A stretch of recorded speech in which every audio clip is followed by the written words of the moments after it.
시작부터 직시해야 한다. 이 경기는 단순한 승패 예측의 문제가 아니다.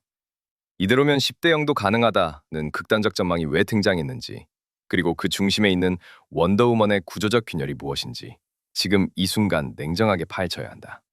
지난 발라드림전 7대3 패배, 특히 전반 7대1이라는 붕괴는 단순한 경기력 저하가 아니라 시스템 붕괴였다. 그런데 그 와중에 마시마는 해트릭을 기록했다. 팀은 무너졌는데 개인은 빛났다. 이 못은 바로 여기서 모든 이야기가 시작된다. 마시마의 해트릭은 감동이 아니라 경고였다. 공격수 한 명이 3골을 넣고도 팀이 대패하는 구조. 이것은 조직이 작동하지 않는다는 명확한 신호다. 축구는 개인 종목이 아니다. 마시마가 혼자 해결할 수 있는 영역은 분명 존재하지만 그 범위를 넘어서는 순간 팀 전체가 붕괴한다. 실제로 지난 경기에서 원더우먼은 수비 라인과 중원 연결이 완전히 끊겼고 공격 전환 속도는 있었지만 지속성이 없었다. 이때 팬들이 외친 이름이 바로 소유미다. 왜였을까? 답은 명확하다. 균형 때문이다. 소유미와 마시마, 이 조합은 단순한 듀오가 아니다. 서로의 역할을 대체할 수 있는 가변적 구조다. 마시마가 올라가면 소유미가 뒤를 받치고 소유미가 전진하면 마시마가 수비를 커버한다. 이 유기성은 축구에서 가장 중요한 요소 중 하나다. 과거 해리케인과 손흥민 조합이 위협적이었던 이유도 여기에 있다. 서로를 살리는 플레이, 동시에 서로를 대신할 수 있는 유연성.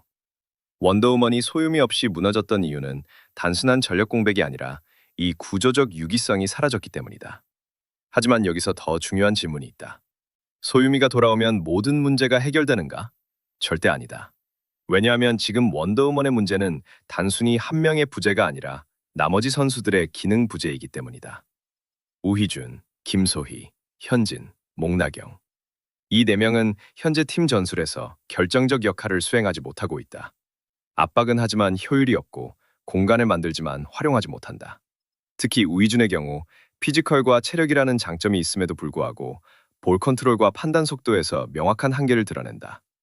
이것은 훈련량과 축구 이해도의 문제다. 시청자들의 비판이 단순한 감정이 아니라는 점을 인정해야 한다. 키썸의 골키퍼 포지션 역시 논쟁의 중심이다. 제공권 대응, 특히 뜬공 처리에서 반복적으로 불안 요소를 노출하고 있다.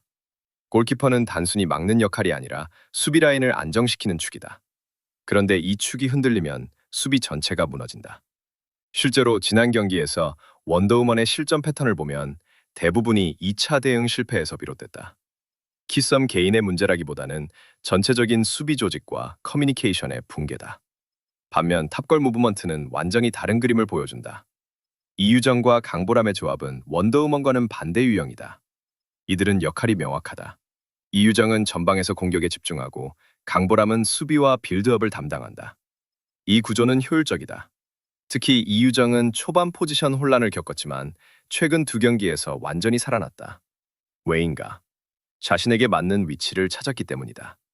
축구에서 자리에 맞는 선수는 좋은 선수보다 더 큰 가치를 가진다. 강보람의 변화도 주목해야 한다. 과거에는 득점형 선수였지만 현재는 경기 운영과 수비 안정에 집중하고 있다. 이는 개인 희생이 아니라 팀 최적화다. 그리고 이 변화가 이유정을 살렸다. 이유정은 이제 수비 부담 없이 전진할 수 있고 이는 곧 공격 효율 상승으로 이어진다. 이 조합은 마시마 소유미와는 다르게 역할 분담이 명확한 정적 구조지만 그만큼 안정성이 높다. 이제 핵심 질문이다. 이번 경기 과연 무엇이 승부를 가를 것인가? 첫 번째는 압박이다. 원더우먼이 초반부터 강한 전방 압박을 유지할 수 있다면 탑걸의 빌드업은 흔들릴 수 있다. 실제로 탑걸은 강한 압박에 약한 모습을 보여왔다. 두 번째는 결정력이다. 아무리 기회를 만들어도 마무리가 되지 않으면 의미가 없다. 이 부분에서 원더우먼은 명확한 약점을 가지고 있다. 세 번째는 체력이다. 탑걸은 교체 자원이 부족하다. 후반으로 갈수록 체력 저하가 발생할 가능성이 높다. 그러나 현실적으로 가장 중요한 변수는 여전히 마시마다. 이 경기는 결국 마시마를 어떻게 막을 것인가와 마시마가 얼마나 버틸 수 있는가의 싸움이다. 만약 마시마가 공격에 집중할 수 있는 구조가 만들어진다면 원더우먼은 충분히 승산이 있다. 하지만 현재 라인업에서 마시마는 수비까지 책임져야 한다. 이것은 체력 분산을 의미하고 결국 결정적인 순간에서 힘이 빠질 가능성을 높인다. 그리고 또 하나, 우리는 감정이 아닌 데이터로 봐야 한다. 원더우먼은 대승을 잘 하지 못하는 팀이다. 반면 탑걸은 대패를 잘하지 않는 팀이다. 이 사실 하나만으로도 4골차 이상 승리라는 시나리오가 얼마나 비현실적인지 알 수 있다. 그렇다면 원더우먼이 이기더라도 순위 반등은 쉽지 않다. 이 경기는 단순한 승리가 아니라 몇 골 차로 이기느냐의 싸움이다. 결국 이 경기는 이렇게 정리된다. 감정적으로 보면 원더우먼의 반등을 기대하고 싶다. 소유미의 복귀, 마시마의 분노, 팀의 각성. 모든 서사가 완벽하다. 하지만 냉정하게 보면 구조적으로 더 완성된 팀은 탑걸이다. 그렇다면 질문을 던져야 한다. 축구는 서사로 이기는가, 구조로 이기는가? 이 질문의 답이 곧 이번 경기의 결과다. 그리고 마지막으로 이 경기를 보는 가장 중요한 관점은 이것이다. 한 팀은 한 명에 의존하는 팀이고 다른 한 팀은 역할이 분배된 팀이다. 이 차이는 결국 시간의 흐름 속에서 드러난다. 전반은 원더우먼이 버틸 수 있다. 하지만 후반, 체력과 조직력이 흔들리는 순간 진짜 차이가 드러난다. 그때도 마시마가 혼자서 팀을 구할 수 있을까? 아니면 이번에는 정말로 팀이 마시마를 도울 수 있을까? 이 질문이 끝날 때 승부도 함께 끝난다.